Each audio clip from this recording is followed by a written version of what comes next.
पुण्यश्लोक राजमाता अहिल्यादेवी होळकर यांच्या आदर्श विचारांचा समाजाने वारसा जपावा असे प्रतिपादन स्थायी समिती सभापती रंजिता चाकोते यांनी केलं।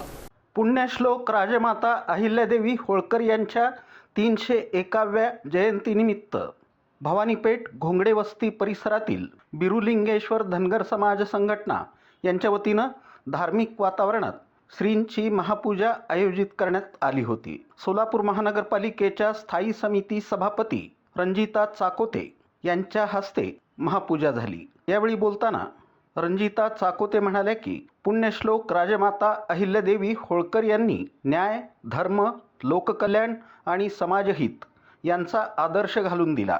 देशभरातील मंदिरांचं जतन, घाट, विहिरी, धर्मशाळा उभारून त्यांनी जनसेवेचा आदर्श निर्माण केला। त्यांचं कार्य आजही प्रेरणादायी असून समाजानं त्यांच्या विचारांचा वारसा जपून समाजहितासाठी कार्य केलं पाहिजे। त्यांच्याकडून घेण्यासारखी प्रेरणा ही म्हणजे खरी आजची आपल्याला असलेली शिकवण अशी मी मानते।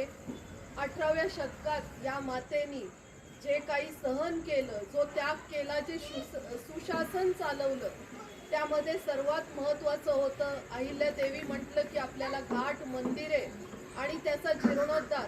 ज्या मुघलांनी आपली मंदिरं पाडली होती त्या मुघलांच्या उत्तर या महिलेनी दिलं होतं। वेळ पडल्यास त्यांना हातात ढाल सुद्धा घेतली होती, इतकी ही ताकदवर महिला। तेव्हा त्या काळात त्यांनी स्त्रियांना रोजगार देण्याचं काम केलं। आज आपलं सोलापूर हे टेक्सटाईल गारमेंटचं हब आहे। आपल्या इथं महिला असंख्य पडलेल्या आहेत ज्यांना रोजगारची गरज आहे। त्या स्वरूपात मी ह्या मातेकडनं प्रेरणा घेते की ह्या असंख्य महिलांना हाताला काम देणं ही जबाबदारी आपली आहे।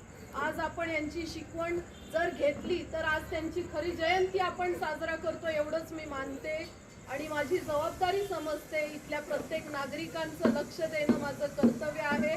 या प्रसंगी रंजिता चाकोते यांचा सत्कार निलंबा मंदकल आणि नागम्मा गंदाळकर यांच्या हस्ते करण्यात आला। कार्यक्रमाला समाजाचे ज्येष्ठ मार्गदर्शक तथा माजी सभागृह नेते सुरेश पाटील यांची प्रमुख उपस्थिती होती। यावेळी शरणप्पा डोळे, नरसप्पा मंदकल, युवक नेते विनायक पाटील, गंगाराम डोळे, मुदक काकर्ली, सुरेश मंदकल, बिपिन पाटील, शिवा मंदकल, सिद्धराम हळडी, सिद्धराम मंदकल, विजय कोळी, लिंगराज मासरेड्डी, अमर गंजेळी, प्रवीण डोळे, नवीन गोटीमुकुल, रवी मंदकल, सिद्धराम डोळे, अंबादास कडगुड्डा, नागेश गंदाळ, संतोष कोळी यांच्यासह मोठ्या संख्येनं समाजबांधव उपस्थित होते। कार्यक्रमात राजमाता अहिल्यादेवी होळकर यांच्या प्रतिमेचं पूजन, महाआरती आणि त्यांच्या कार्याला अभिवादन करण्यात आलं। धार्मिक आणि भक्तिमय वातावरणात सज्ज झालेल्या या कार्यक्रमानं समाजात एकात्मता, संस्कार आणि समाजसेवेचा संदेश दिला।